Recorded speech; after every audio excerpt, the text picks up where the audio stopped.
નમસ્કાર વિદ્યાર્થી મિત્રો, ચેપ્ટર નંબર 9 જૈવ અણુઓમાં આજે આપણે જોઈશું એક નવા ટોપિક પર જઈએ છીએ જેનું નામ છે એટલે કે ચેપ્ટર નંબર 9 જૈવ અણુઓ. એમાં આપણે આજે ઉત્સેચકો વિશે ભણવાનું છે. ઇંગ્લિશમાં જેને એન્ઝાઇમ્સ કહેવાય, બરાબર છે. તો આ જે ઉત્સેચકો છે, લગભગ તમામ ઉત્સેચકો એ પ્રોટીનના બનેલા છે. તમામ ઉત્સેચકો શેના બનેલા છે? તો પ્રોટીનના બનેલા હોય છે, બરાબર. બુકની અંદર આપણને એક બીજી વાત એટલે કે એક વ્યાખ્યા આપી છે રિબોઝાઇમ. તો રિબોઝાઇમ એટલે શું? તો કેટલાક ન્યુક્લિક એસિડ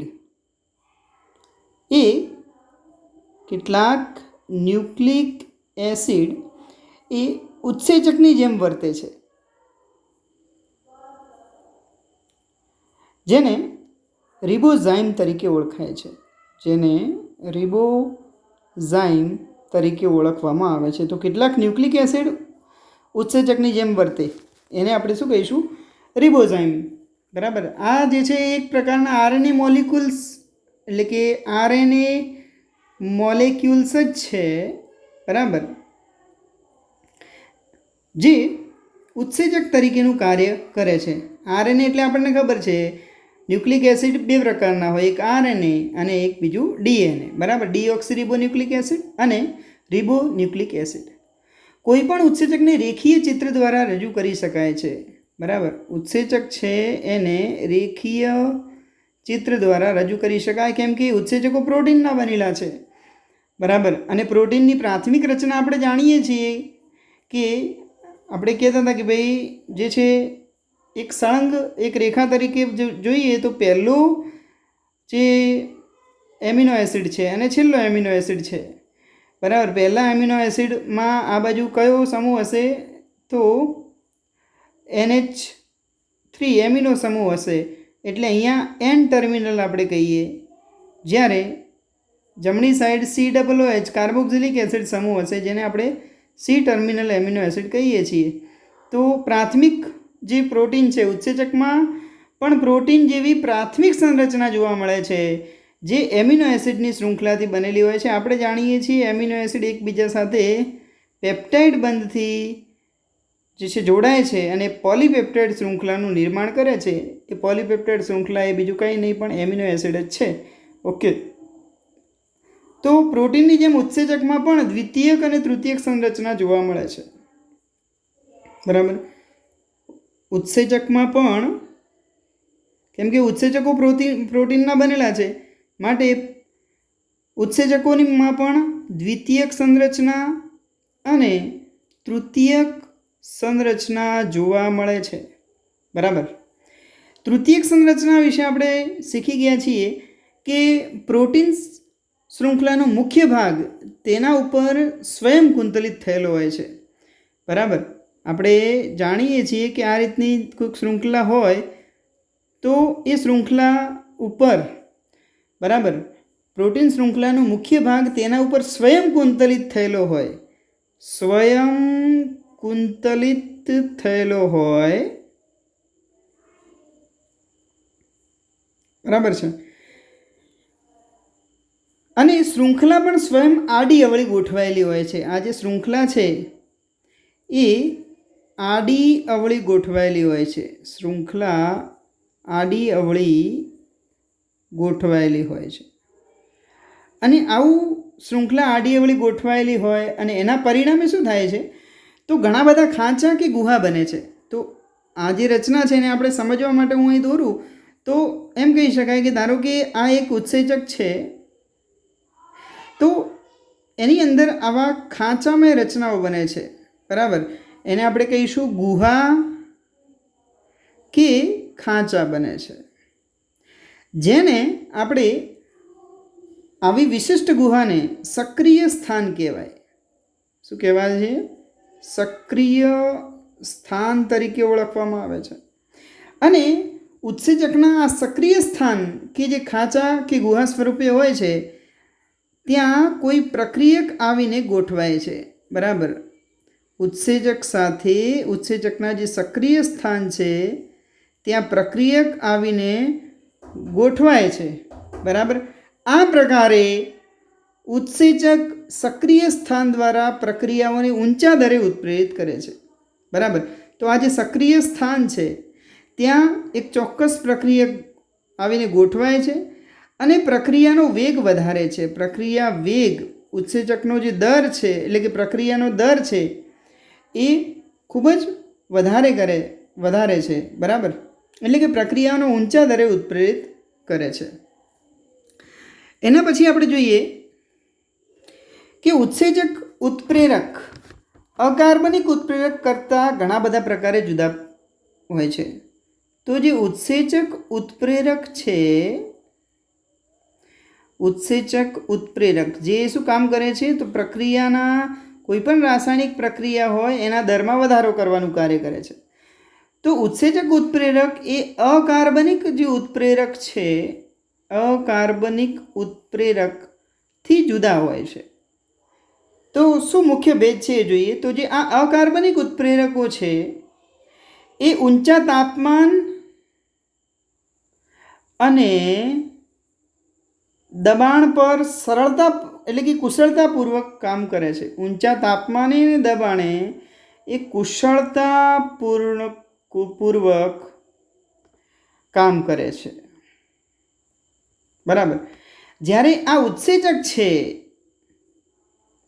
એ ઊંચા તાપમાને એટલે કે 40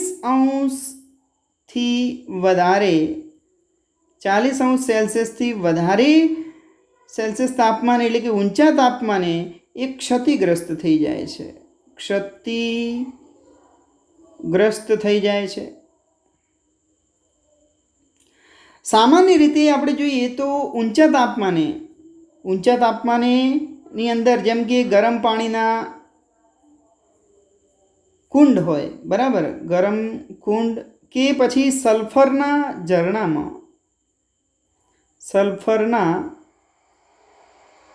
ઝરણામાં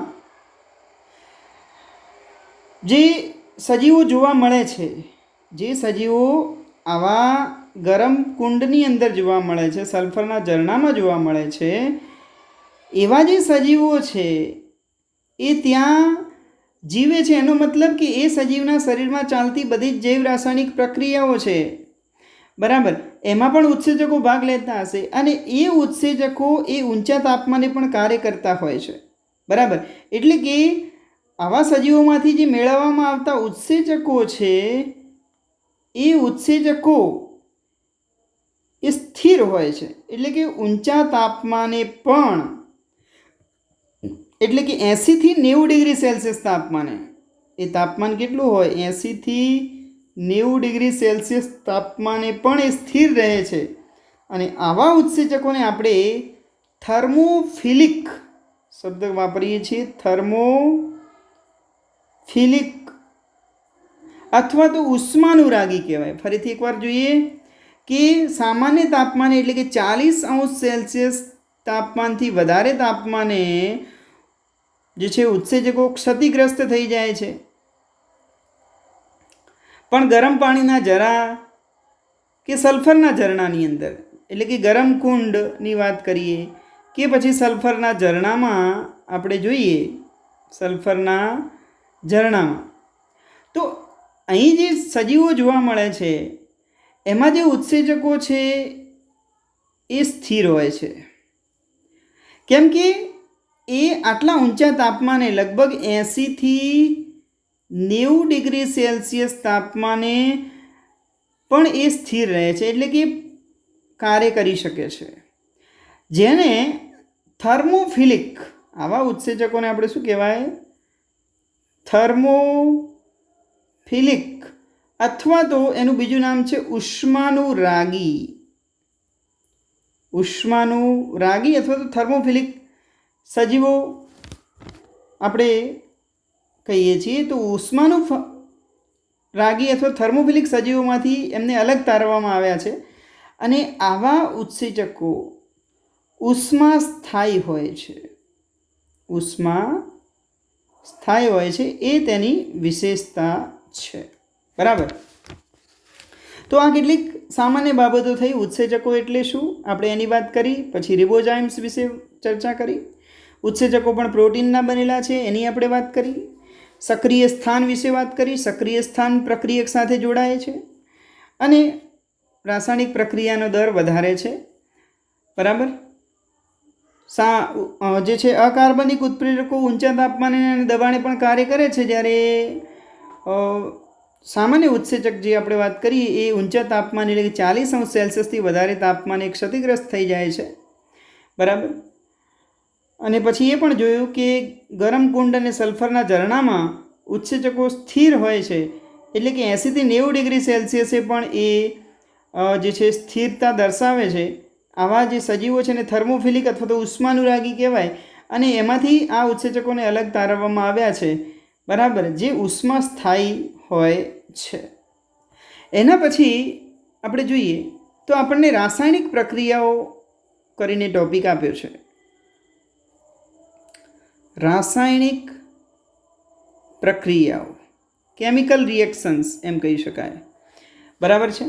તો રાસાયણિક પ્રક્રિયા એટલે કે રાસાયણિક સંયોજનોમાં બે પ્રકારના પરિવર્તન થાય. કોઈ પણ રાસાયણિક સંયોજન હોય તો એમાં બે પ્રકારના પરિવર્તન થશે. એક છે ભૌતિક પરિવર્તન, ભૌતિક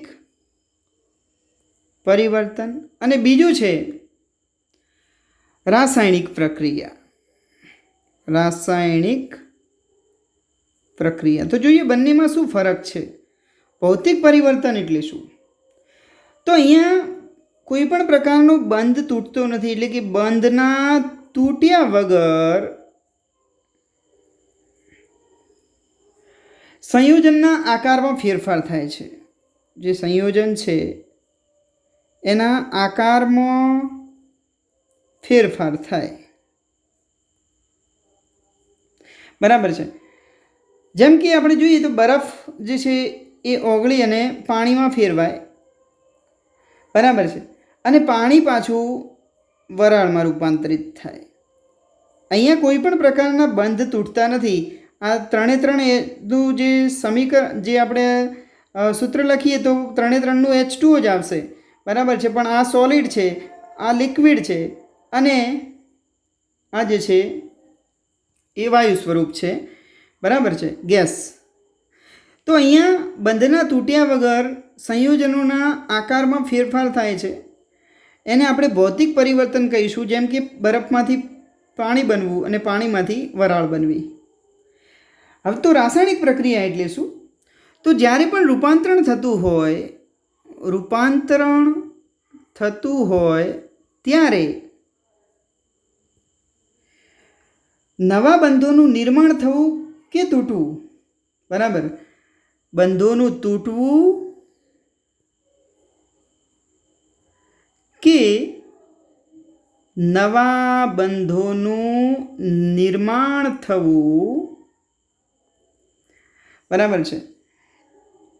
આવું જો થાય, બંધો તૂટે અને એની જગ્યાએ નવા બંધોનું નિર્માણ થાય, તો આપણે એને રાસાયણિક પ્રક્રિયા કહીશું. બરાબર છે.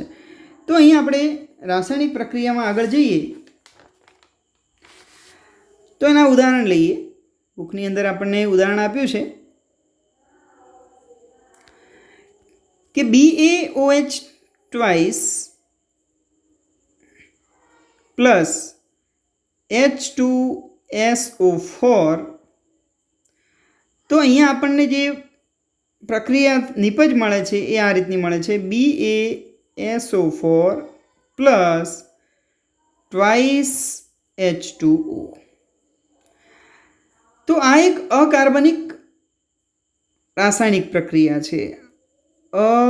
અકાર્બનિક રાસાયણિક પ્રક્રિયા છે આ. બરાબર. જેની અંદર કાર્બન નથી. બરાબર. તે જ રીતે સ્ટાર્ચના જળ વિભાજનથી જ્યારે ગ્લુકોઝનું નિર્માણ થાય, સ્ટાર્ચ એ જટિલ ઘટક છે અને ગ્લુકોઝ એ સરળ ઘટક છે. આપણે જાણીએ છીએ કે જ્યારે જટિલ ઘટકમાંથી સરળ ઘટક બને ત્યારે H2 ઉમેરાય. આ ક્રિયાને આપણે કહીએ છીએ જળ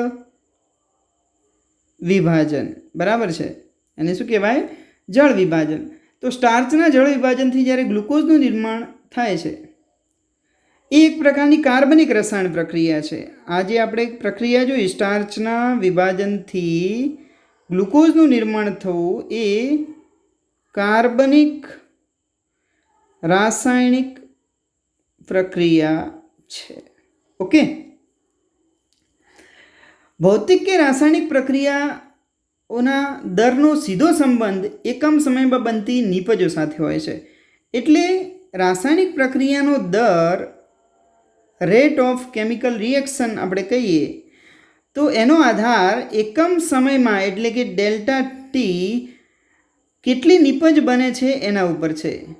તો એકમ સમયમાં બનતી નિપજો સાથે આ રાસાયણિક પ્રક્રિયાનો દર છે. એકમ સમયમાં જો નિપજો વધુ બનશે એકમ સમયમાં એટલે કે નિશ્ચિત સમયની અંદર જો નિપજો વધારે બનશે તો રાસાયણિક પ્રક્રિયાનો દર ઊંચો હશે.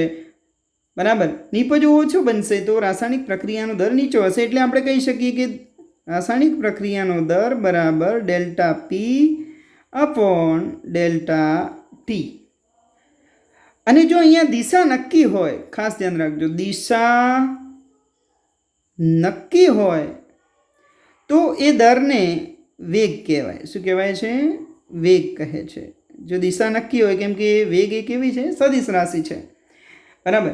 દર અન્ય કારકો સાથે તાપમાન દ્વારા પણ પ્રભાવિત છે. એટલે અહીંયા આપણે જોયું એકમ સમયમાં બનતી નિપજોની સંખ્યા તો ખરા જ, પણ તાપમાન પણ આ રાસાયણિક પ્રક્રિયાઓના દરમાં મહત્ત્વનો ભાગ ભજવે છે.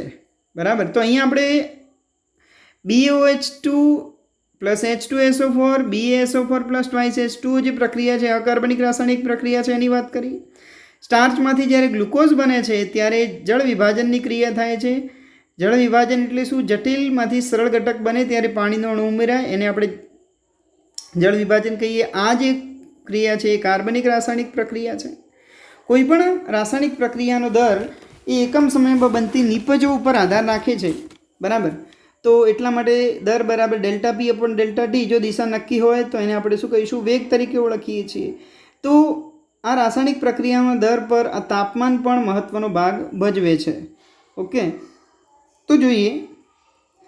તો આજે આપણે વાત કરી દર રાસાયણિક પ્રક્રિયાનો દર એટલે કે ડેલ્ટા પી અપોન ડેલ્ટા ટી. આ સિવાય તાપમાન પણ રાસાયણિક પ્રક્રિયાઓના દરમાં મહત્ત્વનો ભાગ ભજવે છે. એટલે અહીં આપ્યું છે કે જો 10°C તાપમાન વધે તો રાસાયણિક પ્રક્રિયાનો દર એ બમણો થઈ જાય.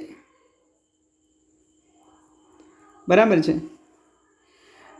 તો એક સર્વ સ્વીકૃત નિયમ પ્રમાણે 10°C તાપમાન વધે તો રાસાયણિક પ્રક્રિયાનો દર એ બમણો થઈ જાય, અને 10°C તાપમાન જો ઘટે તો રાસાયણિક પ્રક્રિયાનો દર એ અડધો થઈ જાય છે.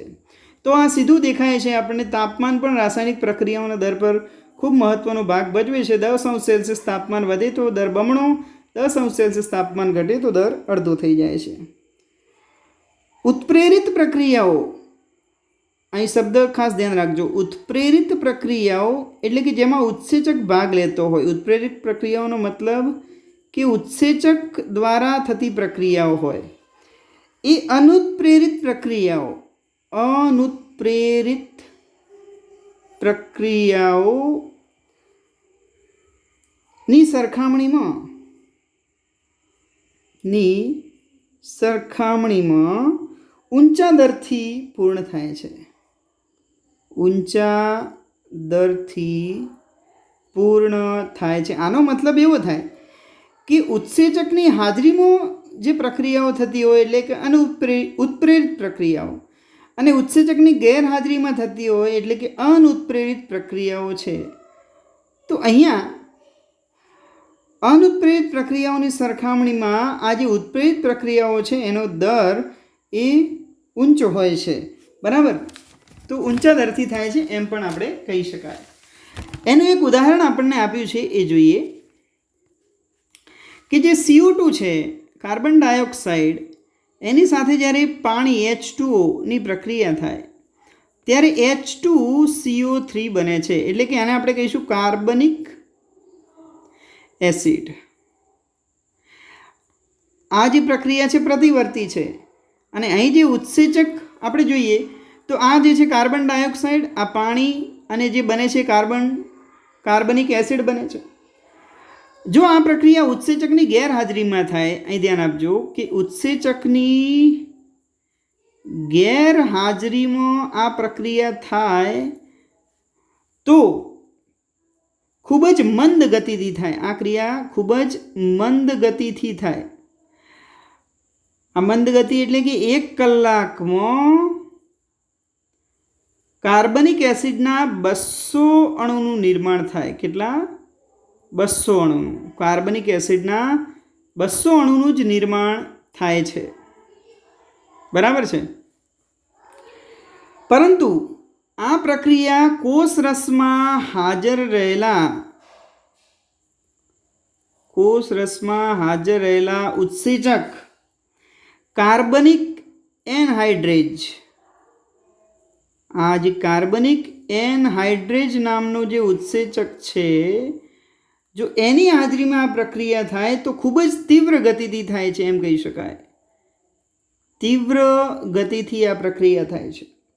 અને 1 સેકન્ડમાં, અહીં ધ્યાન રાખજો કેટલો મોટો આંકડો આપ્યો છે, 1 સેકન્ડમાં 6 લાખ અણુ બને. 6 લાખ અણુ બને છે. તમે અહીં જોઈ શકો ઉત્સેચકની ગેરહાજરીમાં 1 કલાકમાં 200 અણુનું નિર્માણ થાય, પણ ઉત્સેચકની હાજરી એટલે કે કાર્બનિક એનહાઇડ્રેજની હાજરીમાં તીવ્ર ગતિથી એટલે કે 1 સેકન્ડમાં 6 લાખ અણુનું નિર્માણ થાય છે. એટલે ઉત્સેચકે આ પ્રક્રિયાઓનો વેગ લગભગ 10 મિલિયન ગણો વધારી દીધો. 10 મિલિયન ગણો વેગ સીધો વધી જાય છે. બરાબર, 10 મિલિયન ગણો વેગ અહીંયા વધે છે. તો આ ઉદાહરણ થઈ ગયું ઉત્પ્રેરકની હાજરીમાં જે પ્રક્રિયા થાય છે એ ખૂબ જ તીવ્ર ગતિથી થાય છે, એને સમજાવતું આ ઉદાહરણ છે. ઉત્પ્રેરકની હાજરીમાં અને ઉત્પ્રેરકની ગેરહાજરીમાં એટલે કે ઉત્સેચકની ગેરહાજરીમાં જે થાય છે એમાં ઘણું બધું અંતર છે. એટલે કે અહીંયા CO2 સાથે જ્યારે H2O જોડાય ત્યારે H2CO3 એટલે કાર્બનિક એસિડ બને છે. જો અહીં ઉત્સેચકની ગેરહાજરીમાં આ પ્રક્રિયા થાય, ખૂબ મંદ ગતિથી થાય, 1 કલાકમાં માત્ર 200 અણુનું નિર્માણ થાય. અને કોષરસમાં હાજર રહેલા કાર્બનિક એનહાઇડ્રેજ નામનો જે ઉત્સેચક છે, કાર્બનિક એનહાઇડ્રેજ નામનો ઉત્સેચકની હાજરીમાં જો પ્રક્રિયા થાય, તીવ્ર ગતિથી થાય અને 1 સેકન્ડમાં 6 લાખ અણુનું નિર્માણ થાય છે. એટલે કે 10 મિલિયન ગણો આનો વેગ વધી જાય છે. બરાબર છે. એવું જ એક તો આ જે વાત કરી આપણે ઉત્સેચકની આ શક્તિ આપણને એક તો અકલ્પનીય લાગે. તમે જોઈ શકો 10 મિલિયન ગણો વેગ વધે છે, એટલે એ કંઈ નાનો આંકડો નથી. બરાબર છે. એના પછી આપણને આપ્યું છે કે ઉત્સેચકો જે છે એ હજારો પ્રકારના છે. બરાબર, હજારો પ્રકારના ઉત્સેચકો હોય છે. બરાબર છે. જે વિશેષ પ્રકારની રાસાયણિક કે ચયાપચયિક પ્રક્રિયાઓને ઉત્પ્રેરિત કરે છે.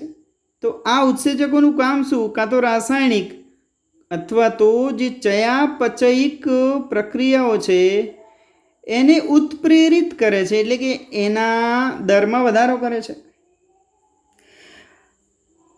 બહુચરણીય રાસાયણિક પ્રક્રિયાઓમાં જ્યાં પ્રત્યેક ચરણ એક જટિલ ઉત્સેચક સંકુલ કે જુદા જુદા પ્રકારના ઉત્સેચકોથી ઉત્પ્રેરિત થાય છે.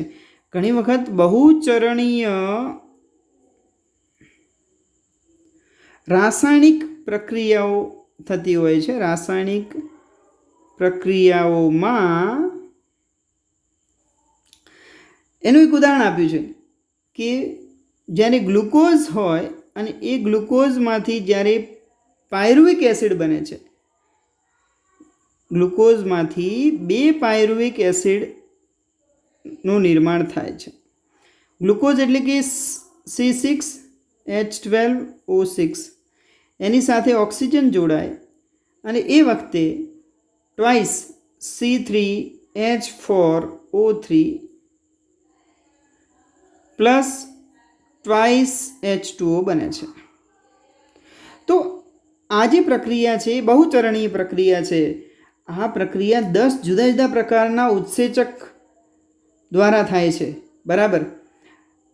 તો આવી જે પ્રક્રિયાઓ છે, જે બહુચરણીય રાસાયણિક પ્રક્રિયાઓ છે, જ્યાં પ્રત્યેક ચરણ એક જટિલ ઉત્સેચક કે સંકુલ કે જુદા જુદા પ્રકારના ઉત્સેચકોથી ઉત્પ્રેરિત થતું હોય તો એને આપણે ચયાપચયિક પથ કહેવાય.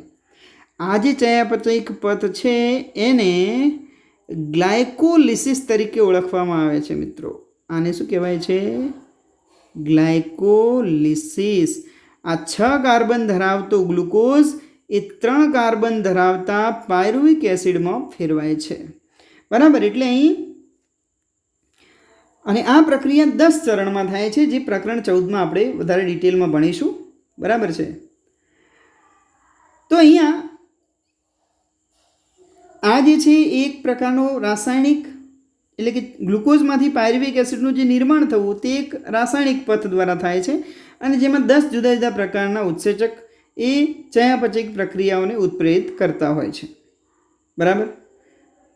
તો અહીંયા એ પણ જાણવું જરૂરી છે કે એક જ ચયાપચયિક પથ 1 કે 2 કે તેથી વધુ પ્રક્રિયાઓ દ્વારા જુદા જુદા પ્રકારના ચયાપચયિક અંત્ય ઉત્પાદનો બનાવે છે. એક ચયાપચયિક પથ 1, 2 કે તેથી વધુ પ્રક્રિયાઓ દ્વારા જુદા જુદા પ્રકારના અંત્ય ઉત્પાદનો બનાવે છે. જેનું અંતિમ નિપજ છે એ જુદી જુદી હોઈ શકે છે. બરાબર. એનું ઉદાહરણ આપણે જોઈએ તો આપણા કંકાલ સ્નાયુમાં જે કંકાલ સ્નાયુ છે આપણા એની અંદર અજારક સ્થિતિમાં, અજારકનો મતલબ કે ઓક્સિજનની ગેરહાજરીમાં, બરાબર, અજારક સ્થિતિમાં એટલે કે ઓક્સિજનની ગેરહાજરીમાં લેક્ટિક એસિડનું નિર્માણ થાય છે. અહીંયા પાયરુવિક એસિડમાંથી શું બને છે? સીધે સીધું લેક્ટિક એસિડ બને છે. બરાબર. તો અજારક સ્થિતિમાં સ્નાયુમાં જે છે એ પાયરુવિક એસિડમાંથી લેક્ટિક એસિડ બને છે, જ્યારે સામાન્ય જારક સ્થિતિમાં પાયરુવિક એસિડનું નિર્માણ થતું હોય. અહીં આપણે જોયું અજારક સ્થિતિમાં જે છે એ ગ્લુકોઝમાંથી સીધે સીધું શું બની જશે? પાયરુવિક એસિડ, અને પાયરુવિક એસિડમાંથી લેક્ટિક એસિડ બને છે. 14મા પ્રકરણમાં આના વિશે ડિટેલમાં આપણે ભણવાના જ છીએ. બરાબર. જ્યારે સામાન્ય જારક સ્થિતિમાં ગ્લુકોઝમાંથી પાયરુવિક એસિડ બનશે. આપણે જોયું કે ઓક્સિજનની હાજરીમાં એટલે કે જારક સ્થિતિમાં પાયરુવિક એસિડનું નિર્માણ થાય છે, C3H4O3. બરાબર છે. યીસ્ટની અંદર આપણે વાત કરીએ તો અહીંયા અજારક અથવા તો એને આપણે આથવણ પણ કહીએ છીએ.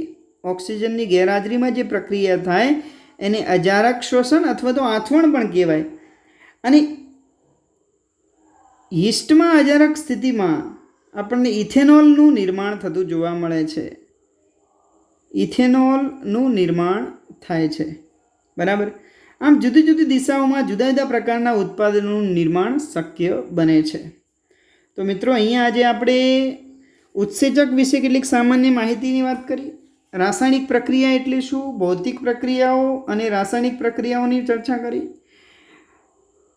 ઉત્પ્રેરક એટલે કે ઉત્સેચકની હાજરીમાં અને ઉત્સેચકની ગેરહાજરીમાં પ્રક્રિયાઓનો દર કેવો હોય છે એની પણ વાત કરી. અને ચયાપચયિક પથ એ ગ્લાયકોલિસિસ એટલે કે ગ્લુકોઝમાંથી પાયરુવિક એસિડનું નિર્માણ કઈ રીતે થાય છે. આ જે બહુચરણીય રાસાયણિક પ્રક્રિયાઓ છે જેમાં દરેક તબક્કે ઉત્સેચકની જરૂર હોય છે. બરાબર. એના દ્વારા આપણે સમજાવ્યું. અંત્ય ઉત્પાદનો જુદા જુદા હોય છે એ પણ વાત કરી. કંકાલ સ્નાયુમાં જે છે અજારક સ્થિતિમાં લેક્ટિક એસિડનું નિર્માણ થાય છે, યીસ્ટમાં ઇથેનોલનું નિર્માણ થાય છે, પણ જારક સ્થિતિ શ્વસન હોય ત્યારે ગ્લુકોઝમાંથી સામાન્ય રીતે પાયરુવિક એસિડનું નિર્માણ થાય એટલે કે ઓક્સિજનની હાજરીમાં. બરાબર છે. તો મિત્રો આજે આપણે આટલું રાખીએ છીએ. નેક્સ્ટ વિડીયો લેક્ચરમાં આપણે ઉત્સેચકો દ્વારા ઊંચા દરથી રાસાયણિક રૂપાંતરણ કેવી રીતે થાય છે એના વિશે જોઈશું. આવજો મિત્રો.